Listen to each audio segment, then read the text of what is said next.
Deep in Spain, at an archaeological site dating back 430,000 years, scientists unearthed a small skull. It told a painful story. It belonged to a child. She suffered from craniosynostosis, a rare condition. The skull plates fuse prematurely. It deforms the face. It causes terrible pain and severe cognitive impairment. In that brutal Stone Age world, she should have been left to fend for herself, but she was not. She lived to be at least 5 years old.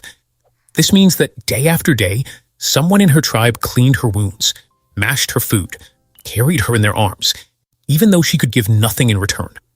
No hospitals, no medicine, no explanation. Just care. This leads us to a mystery that modern history prefers to ignore. If our ancestors dedicated so much energy and love to caring for children with visible disabilities, what did they do when the disability was invisible? Before Asylums, what was the fate of those whose minds simply broke? Those who heard voices, those who saw things no one else saw, those who seemed to have lost their own reality. This is the question we will answer. The first thing you need to understand: madness is not a modern problem. Depression, schizophrenia, psychosis. These conditions are as old as the human brain itself. The anthropologist Roger E. Kirch documented this in his studies on sleep and the mind throughout history. Mental conditions have always existed in human groups. Studies show that approximately 1% of the world population suffers from schizophrenia.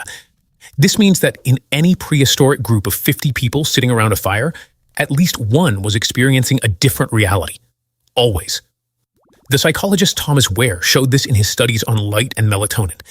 The human brain responds unpredictably to deprivation and stress, and this is as old as our species. Someone who heard voices when alone. Someone who panicked for no reason. Someone who said things that made no sense to others. This person was not new, not abnormal, not rare. They were part of the group, and that changes everything. Because if madness has always existed, then the question is not why did they go mad? The question is, how did they deal with it? The answer will reveal something that modern society has forgotten. The child from Atapuerca is not an isolated case. There is another case. In Morocco, archaeologists found the remains of a woman.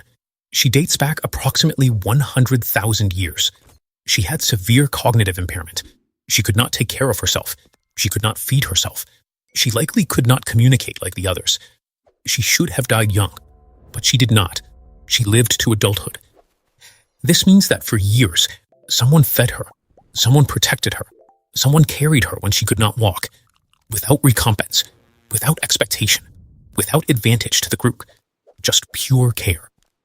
These two cases prove something that goes against everything we were taught about our ancestors.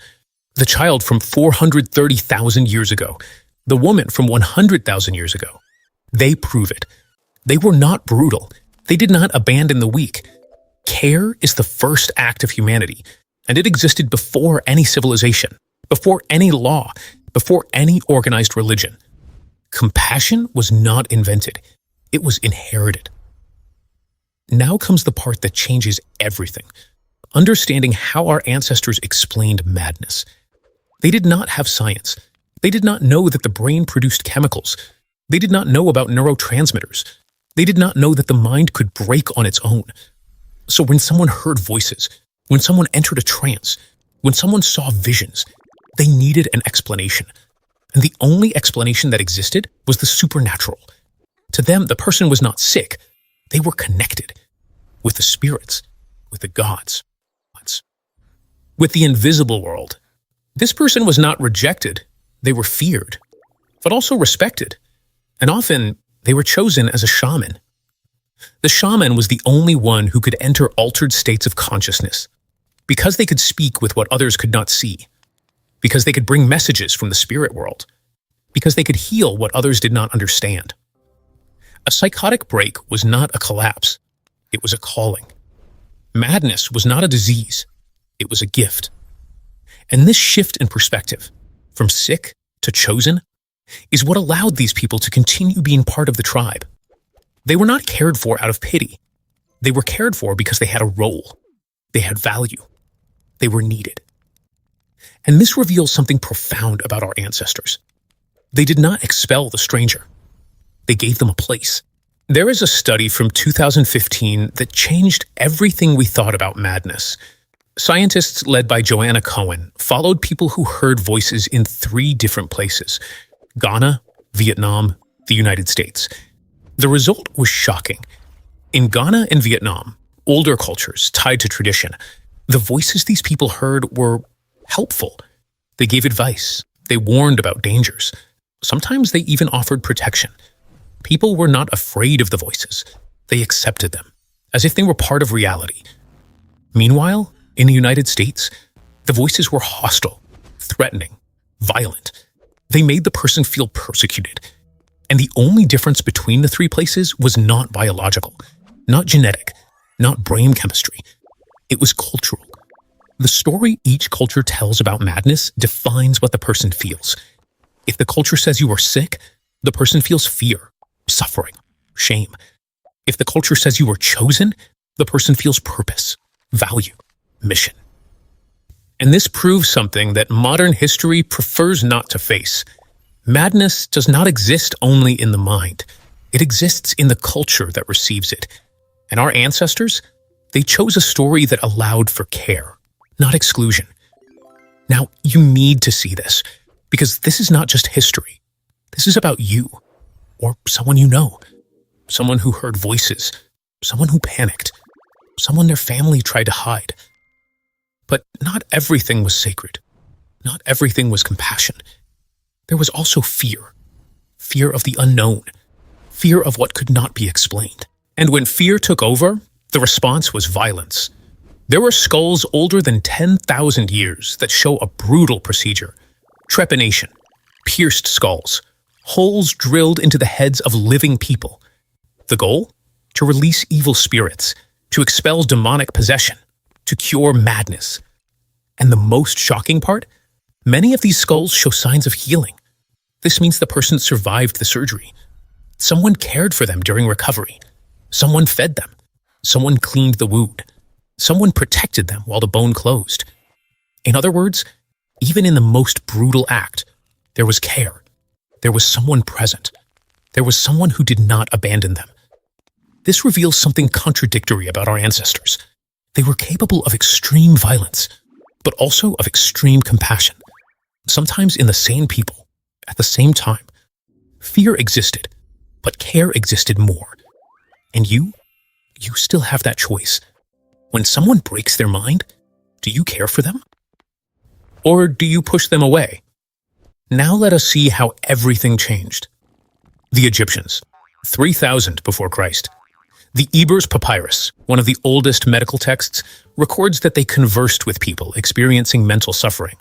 They did not isolate them. They listened to them. The Greeks, 400 before Christ. Hippocrates, the father of medicine, said something revolutionary. Madness begins in the brain. For the first time, a broken mind was seen as something natural, not demonic. They created treatments based on diet, exercise, and conversation. Baghdad, in the year 705, the first hospital dedicated to mental patients was built. It was a pioneer. People with depression, schizophrenia, and psychosis received care. Music, conversations, treatment. Medieval Europe, from the 12th century onward. And then, everything collapsed. Violent exorcisms, women burned as witches, people chained like animals. And the worst example? Bedlam, the Bethlehem Hospital in England. Open to the public as an attraction. People paid to see the mad, as if they were zoo animals, screaming, chained, ashamed. And today, you live in a city lit 24 hours a day, artificial light in the streets, blue screens in the bedroom, isolation in apartments.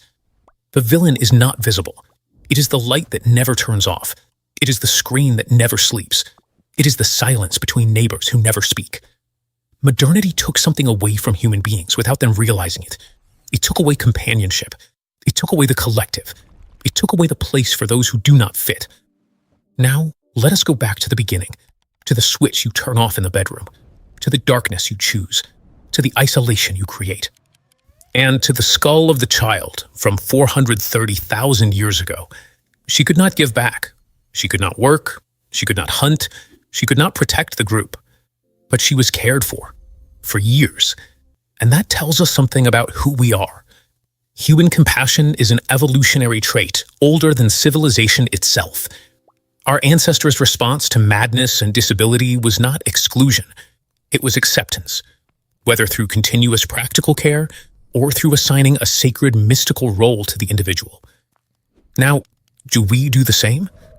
We have asylums, we have medicines, we have science. But are we still as compassionate as our ancestors from 400,000 years ago? When someone breaks their mind, do we care for them or do we push them away? Do we give them a place or do we create distance? The Atapuerca skull tells us that acceptance came before everything else. The question is, did we evolve or did we regress?